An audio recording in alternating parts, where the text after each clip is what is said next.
राधिका सिंह और उसकी मां शांति देवी अपने ट्रैक्टर में बाजरे की बोरी लोड करके बाजार में बेचने जा रही थीं। राधिका सिंह कॉलेज की स्टूडेंट थी जो मां का हाथ बटाने के लिए आई थी और उसका बड़ा भाई आईपीएस आकाश सिंह इसी जिले का एक बहुत बड़ा अधिकारी था। जैसे ही वे ट्रैक्टर लेकर कुछ दूर गईं, आगे सड़क पर एक पुलिस बैरियर लगा हुआ था। इंस्पेक्टर विक्रम धनुष अपने 2 हवलदारों के साथ रोड पर हर आने जाने वाले को जबरदस्ती चालान काट रहे थे और उनसे गुंडों की तरह जबरन पैसे वसूल रहे थे। जब राधिका सिंह और शांति देवी अपना ट्रैक्टर लेकर वहां पहुंची तो इंस्पेक्टर विक्रम धनुष ने उन्हें भी गुंडे की तरह हाथों का इशारा करते हुए रोका और गरजते हुए कहा, ए लड़की, ट्रैक्टर साइड में लगा और फटाफट गाड़ी का कागज दिखा। राधिका ने ट्रैक्टर रोक लिया और दोनों मां बेटी नीचे उतरी। राधिका सिंह बोली, जी साहब, हम हमारे अनाज को बाजार में बेचने ले जा रहे हैं। अगर कागजात दिखाने हैं तो हमारे पास सारे कागजात हैं। इंस्पेक्टर विक्रम धनुष ने उसकी तरफ देखकर ठाका लगाया। ओहो, बड़ी हीरोइन बन रही है। और ये भिखारी की तरह दिखने वाली बुढ़िया कौन है? राधिका ने कहा। जुबान संभाल के बोलो, ये मेरी मां है। तो विक्रम धनुष अकड़ते हुए बोला, तुम लोग इन बोरियों की आड़ में कुछ छुपाकर तो नहीं ले जा रही हो? राधिका बोली, सर, आपको मेरे ट्रैक्टर की तलाशी चाहिए तो औपचारिक तौर पर कीजिए, लेकिन मुझे और मेरी मां को अपमानित करने का कोई हक नहीं है। इतने में एक सिपाही हंसकर बोला, सर, चेहरा देखो इनका, ऐसे बोल रही हैं जैसे इसका बाप डीएम हो। दूसरे सिपाही ने और भी बेहूदे अंदाज में कहा, सर, मुझे तो ये मां बेटी दोनों धंधा करने वाली लग रही हैं। ये शब्द राधिका के दिल में चुभ गए। उसकी आंखें लाल हो उठीं। उसने गहरी सांस लेकर जवाब दिया, जुबान संभाल कर बात करो, ये मेरी मां है। हमारे पास सारे कागजात मौजूद हैं। अब सिर्फ अपना काम करो। किसी के बारे में ऐसे शब्द बोलना पुलिस वालों को शोभा नहीं देता। इंस्पेक्टर विक्रम धनुष गुस्से में आग की तरह भड़क उठा और बोला, अबे चुप, तेरी जैसी लड़की हमें बोलना सिखाएगी? हमें कानून मत सिखा। चल, तेजी से कागज निकाल। राधिका ने ट्रैक्टर की डिग्गी से लाइसेंस और कागजात निकालकर इंस्पेक्टर को दिए। इंस्पेक्टर विक्रम धनुष ने कागजात बिना देखे ही फाड़कर फेंक दिए और गरज कर चिल्लाया, अबे मूर्ख लड़की, हमें उल्लू बना रही है। नकली कागज दिखाकर सोचती है कि ऐसे ही निकल जाएगी। हमसे चालाकी कर रही है। राधिका को गुस्सा आ गया और बोली, अबे ओ इंस्पेक्टर, ये क्या बदतमीजी है? ये सारे ओरिजिनल कागज थे, आपने इन्हें क्यों फाड़ दिया? आपको किसने अधिकार दिया है एक पुलिस वाले होकर लोगों से ऐसी बदतमीजी करने का? इतना सुनते ही इंस्पेक्टर विक्रम धनुष ने आगे बढ़कर बिना किसी झिझक के राधिका के चेहरे पर एक जोरदार थप्पड़ जड़ दिया। आवाज इतनी तेज थी कि पूरी सड़क पर सन्नाटा छा गया। राधिका का सिर झटक गया, आंखों में आंसू तैर आए। एक बेटी जो उसी जिले के आईपीएस अधिकारी आकाश सिंह की बहन थी, आज उसी जिले में वर्दी पहने कुछ गुंडों के हाथों जलील हो रही थी। उसकी मां शांति देवी चीख पड़ी और आगे बढ़कर बोली, ए, मेरी बेटी को क्यों मारा तुमने? जानते भी हो किस पर हाथ उठाया है? विक्रम धनुष ने उन्हें धक्का देते हुए धमकाया, चुप भिखारी, ज्यादा बोलेगी तो तुझे भी ऐसे ही थप्पड़ मिलेंगे। दोनों सिपाहियों ने शैतानी हंसी के साथ कहा, हाँ हाँ, बड़ी तेज बन रही थी, देखो सारी तेजी निकल गई। राधिका का खून खौल उठा। उसका हाथ भी थप्पड़ का जवाब देने के लिए उठा, मगर वह खुद को रोक गई। वह जानती थी कि अगर उसने हाथ उठाया तो मामला और बिगड़ जाएगा। उधर सड़क पर तमाशा देखने वालों की भीड़ जमा हो गई थी, मगर किसी में हिम्मत नहीं थी कि आगे आकर कुछ कह सके। फिर विक्रम धनुष चिल्लाया, इन दोनों को गाड़ी में ठूंसो और ले चलो थाने, वहां बताएंगे पुलिस की पावर क्या होती है। तीनों पुलिस वाले उन्हें धक्का देकर जीप में ठूंसने लगे। जीप में राधिका अपनी मां शांति को सीने से लगाए बैठी थी। शांति देवी रो रही थीं और बेटी के चेहरे पर पड़े थप्पड़ के निशान देखकर सिसक रही थीं। राधिका की आंखें आसमान की तरफ टिकी हुई थीं। चेहरे पर चुप्पी थी, पर दिल में आग जल चुकी थी। वह जानती थी कि यह जलालत अब चुपचाप नहीं सहने वाली। थाने पहुंचते ही इंस्पेक्टर विक्रम धनुष मूंछों पर ताव देते हुए गरजा, अबे हवालात में ठूंस दो इन दोनों को, सुबह तक सारी अकड़ निकाल देंगे, फिर देखेंगे इनकी औकात। दोनों सिपाहियों ने धक्के मारकर मां बेटी को एक बदबूदार कोठरी में बंद कर दिया। दरवाजा बंद होते ही कोठरी की दीवारों में उनकी सिसकियों की गूंज फैलने लगी, मगर इन पुलिस वालों को यह पता नहीं था कि बाहर एक ऐसा तूफान खड़ा था जिसकी जरा सी भनक पड़ते ही उनका पूरा थाना और जिंदगियां उलट पुलट हो सकती थी। शांति देवी रोते हुए बोली, बेटी, ये लोग हमें कहां बंद करके रख दिए, अब क्या होगा? राधिका सिंह ने अपनी मां को गले लगाया। उसकी अपनी आंखों में भी आंसू थे। माँ, तुम फिक्र मत करो, बस थोड़ी देर की बात है, सब ठीक हो जाएगा। शांति देवी को सांस की बीमारी थी। उनकी हालत देखकर राधिका समझ गई। वह भागती हुई शोर मचाने लगी, जल्दी मेरी माँ को यहां से निकालो, उनका दम घुट रहा है, मर जाएंगी। राधिका जोर जोर से चीखने लगी। करीबी दफ्तर में टांग पर टांग रखे बैठे इंस्पेक्टर विक्रम धनुष के कान में जब यह आवाज पड़ी तो पहले उसने अनसुना किया, फिर गुस्से से खड़ा हुआ और अंधेरी कोठरी में पहुंचकर गरजा, ए लड़की, तूने बकबक लगा रखी है, सारा सुकून हराम कर दिया। राधिका ने कहा, देखिए मेरी माँ की हालत बहुत खराब है, वह सांस नहीं ले पा रही है, कृपया उन्हें बाहर निकाल दें। इंस्पेक्टर ने शांति देवी की तरफ देखा और बोला, यहीं मरने दे इस बुढ़िया को, वैसे भी 2-4 दिन में टपक ही जाना है, तू क्या करेगी इसे बचाकर। ये सुनते ही राधिका खुद को रोक न सकी और उसने इंस्पेक्टर के मुंह पर एक जोरदार थप्पड़ मार दिया। इंस्पेक्टर कुछ पल के लिए खुद को छू कर देखने लगा कि एक लड़की ने उसे थप्पड़ कैसे मार दिया। अब इंस्पेक्टर आग बबूला हो गया। उसने राधिका को बालों से पकड़ लिया और घसीटते हुए कोठरी से बाहर खींच लाया।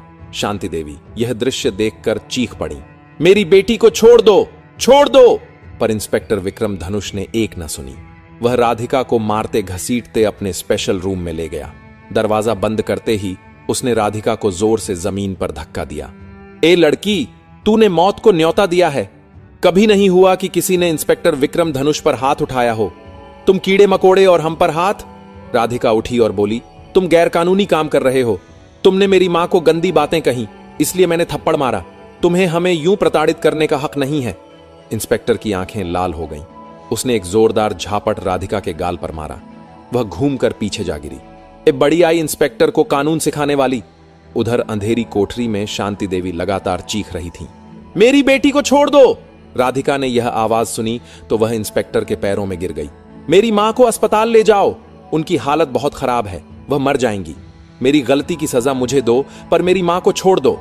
इंस्पेक्टर ने उसे ठोकर मारकर कहा, मर जाए, मरने दे बुढ़िया को, धरती का बोझ कम होगा। यह सुनकर राधिका के दिल में बिजली कौंध गई। उसे अचानक अपने भाई आईपीएस आकाश सिंह की याद आई, जो इसी जिले में तैनात था। राधिका खड़ी हुई और बोली, मेरी मां के साथ कुछ हुआ तो तुम और पूरा थाना जिंदगी भर पछताओगे, सबकी वर्दियां उतर जाएंगी। इंस्पेक्टर ठहाका मारकर हंस पड़ा, 2 टके की छोकरी हमारी वर्दी उतरवाएगी, वह बुढ़िया हॉस्पिटलाइजेशन करवाएगी, मरने दे। तभी शांति देवी की एक और तेज चीख आई। राधिका इंस्पेक्टर को धक्का देकर बाहर भागी, पर इंस्पेक्टर ने उसे फिर कमरे में धक्का देकर बंद कर दिया। यह बुढ़िया इतनी जल्दी नहीं मरेगी, पहले उसे ठिकाने लगाता हूं, फिर तुझे देखता हूं। इंस्पेक्टर अपने दफ्तर में जाकर आराम से बैठ गया। शांति देवी की आवाजें कमजोर होती गईं, फिर एकदम शांत। इंस्पेक्टर की नींद खुली तो बोला, यह बुढ़िया चुप कैसे हो गई। वह कोठरी में गया जहां शांति देवी जमीन पर बेहोश पड़ी थी। इंस्पेक्टर ने बदतमीज हंसी के साथ कहा, हाँ, बुढ़िया गुजर गई क्या, चलो, बड़ी मुश्किल से जान छोड़ी। वह राधिका को खबर सुनाने गया। राधिका ने बेचैनी में पूछा, मेरी मां कैसी है, मुझे मिलने दो।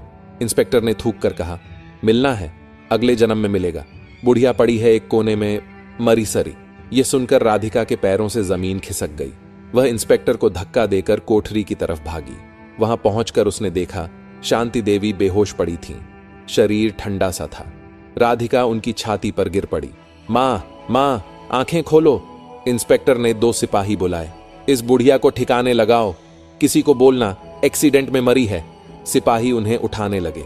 राधिका चीख पड़ी, कोई हाथ मत लगाना मेरी मां को। वह गुस्से से इंस्पेक्टर की कॉलर पकड़कर चिल्लाई, तुम्हें ऐसी सजा दिलवाऊंगी जो आज तक किसी ने नहीं पाई होगी। इंस्पेक्टर हंसता रहा, जा रे छुई मुई, किससे शिकायत करेगी, आईपीएस से, सब मेरे भाई बंधु हैं।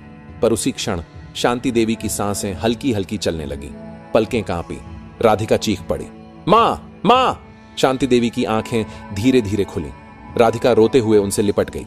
मां, तुम जिंदा हो। इंस्पेक्टर और सिपाही डर गए। इंस्पेक्टर बोला, अरे बुढ़िया, तू तो जिंदा है। फिर दांत पीसकर बोला, अब तो मां बेटी दोनों को जिंदगी भर इसी थाने में सड़ाऊंगा। उधर आईपीएस आकाश सिंह, जो राधिका का भाई था, अपनी मां शांति देवी और बहन राधिका को बार बार कॉल कर रहा था। दोनों के फोन बंद आ रहे थे। आकाश ने अपने घर के पड़ोस में रहने वाले फैजान राव को फोन किया। फैजान, घर जाकर देखो, मां और राधिका का नंबर नहीं लग रहा, सब ठीक है ना।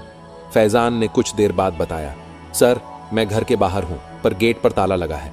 यह सुनकर आईपीएस आकाश सिंह का दिल बैठ गया। वह तुरंत अपनी टीम और गाड़ियों का काफिला लेकर तेजी से अपने शहर की ओर रवाना हो गया। वह गाड़ी में बैठा हुआ लगातार अपनी मां और बहन के बारे में सोचता रहा। आकाश सिंह अपनी मां और बहन की गुमशुदगी पता करने वहीं पास वाले थाने में पहुंचा तो इंस्पेक्टर विक्रम धनुष अपने ऑफिस में बैठा चाय पी रहा था। जैसे ही उसने आकाश सिंह की वर्दी पर लगे स्टार्स और अशोक स्तंभ को देखा, वह चौंक गया। विक्रम धनुष ने तुरंत चाय का कप टेबल पर रखा और डरते हुए खड़ा होकर सैल्यूट मारा। जी सर, हुक्म कीजिए, कैसे आना हुआ?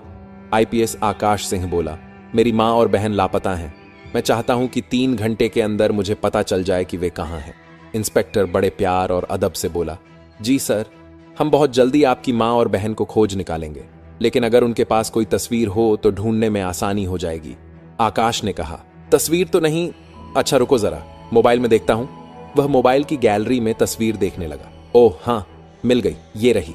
इंस्पेक्टर विक्रम धनुष ने कहा, जल्दी दिखाइए। और जैसे ही आकाश सिंह ने अपना मोबाइल इंस्पेक्टर के हाथ में दिया, राधिका सिंह और शांति देवी की तस्वीर देखते ही इंस्पेक्टर का चेहरा उड़ गया। उसके हाथ कांपने लगे। आकाश बोला, क्या हुआ, ठीक तो हो? इंस्पेक्टर के दिल की धड़कन तेज हो गई, चेहरे से पसीना टपकने लगा। आकाश ने कठोर आवाज में कहा, क्या हुआ, बताओ। इंस्पेक्टर कांपती आवाज में बोला, कुछ नहीं सर, हम उन्हें जल्द ढूंढ निकालेंगे, आप जाइए। आकाश सिंह को इंस्पेक्टर पर शक हुआ, लेकिन बोला, जल्दी ढूंढो उन्हें। विक्रम धनुष घबराते हुए बोला, जी सर, बहुत जल्द निकाल लेंगे, आप फिक्र मत कीजिए। आकाश वहां से जाने ही वाला था कि तभी लॉकअप से किसी औरत की दर्द भरी चीख सुनाई दी, हमें छोड़ दो। आईपीएस आकाश अचानक रुक गया, उसके कदम ठिठक गए। उसने पीछे मुड़कर इंस्पेक्टर की ओर देखा और तेज आवाज में पूछा, यह आवाज किसकी है? इंस्पेक्टर का चेहरा सफेद पड़ गया, होंठ कांपने लगे। आकाश ने फिर गरज कर पूछा, मैंने पूछा, कौन चिल्ला रहा है? इंस्पेक्टर बस हकलाया, सर, वो एक औरत है, छोटी सी बात थी। अब तक आकाश खुद को रोक नहीं पाया था। वह तेजी से लॉकअप की ओर दौड़ा। जैसे ही उसने दरवाजा खोला, उसके कदम जम गए, सांसें रुक गईं। अंदर जमीन पर गिरी बिखरे बालों और मैले कपड़ों में उसकी अपनी मां शांति देवी और बहन राधिका सिंह बैठी थी। आईपीएस आकाश सिंह कांपते हुए अपनी मां और बहन के सामने खड़ा था। शांति देवी ने जैसे ही बेटे को देखा, वह फूट फूट कर रो पड़ी। बेटा, तू यहां कैसे आया? भगवान ने भेजा है तुझे, हमें तो लगा अब कोई नहीं बचाएगा। आकाश घुटनों के बल बैठ गया और मां के पैर पकड़ लिए। मां, ये किसने किया? किसने तुम्हें यहां बंद किया? राधिका, जो कोने में सिमटी हुई बैठी थी, धीरे धीरे उठी। भाई को देखते ही तुरंत आकाश के सीने से लिपट गई और कांपती आवाज में बोली, भैया, वो इंस्पेक्टर और ये पुलिस वाले बहुत बुरे हैं, इन्होंने हमारे साथ बहुत गलत किया है। भैया, जब हम ट्रैक्टर पर बाजरे की बोरी लेकर बेचने जा रहे थे तो ये लोग हमें रोक लिए और हमसे गाड़ी के कागज मांगे। जब मैंने कागज दिए तो उन्हें फाड़ दिया और पैसे मांगने लगे। मैंने मना किया तो मां को धक्का दिया, और जब मैंने विरोध किया तो हमें थाने ले आए। मां को मारा, मुझे भी मारा और कहा कि हमारी बात कोई नहीं सुनेगा। आकाश सिंह के चेहरे पर क्रोध की ज्वाला फैल गई, उसकी आंखें लाल हो गईं। अब वहां एक अफसर नहीं, एक बेटा और भाई खड़ा था। वह धीरे धीरे उठकर बाहर आया। इंस्पेक्टर और सिपाही डर से पीछे हट गए। आईपीएस आकाश सिंह गर्जा, वर्दी पहनकर तुमने औरतों पर हाथ उठाया, वो भी मेरी मां और मेरी बहन पर। इंस्पेक्टर हकलाया, सर, गलती हो गई, पहचान नहीं पाया। आकाश चीखा, गलती नहीं, पाप किया है तुमने। उसने तुरंत आदेश दिया, इंस्पेक्टर विक्रम धनुष और इन दोनों सिपाहियों को ड्यूटी से तुरंत सस्पेंड किया जाए, इनकी वर्दी उतारो। आदेश मिलते ही पुलिस अधिकारियों ने आगे बढ़कर इंस्पेक्टर और सिपाहियों की बेल्ट और टोपी उतार दी। थाने में सन्नाटा छा गया। आकाश सिंह बोला, अब इन्हें उसी लॉकअप में बंद करो जहां इन लोगों ने मेरी मां और बहन को रखा था, और दिन में सिर्फ एक बार खाना मिलेगा, वो भी सूखी रोटी। आदेश का पालन हुआ। इंस्पेक्टर और दोनों सिपाही उसी सेल में ठूंस दिए गए। आकाश ने दरवाजा बंद करते हुए कहा, अब महसूस करो वह अपमान जो यहां निर्दोष औरतें झेलती हैं। थाने के बाहर मीडिया और अधिकारी जमा हो चुके थे। आकाश ने सबके सामने बयान दिया, कानून सबके लिए बराबर है, चाहे अपराधी पुलिस की वर्दी में ही क्यों ना हो। शांति देवी और राधिका सिंह को सम्मानपूर्वक बाहर लाया गया। आकाश ने अपनी मां का हाथ थामा, अब कोई तुम्हारे साथ अन्याय नहीं करेगा मां, जब तक तुम्हारा बेटा जिंदा है। थाने के ऊपर तिरंगा लहरा रहा था और पहली बार उस इमारत में इंसाफ की गूंज सुनाई दे रही थी।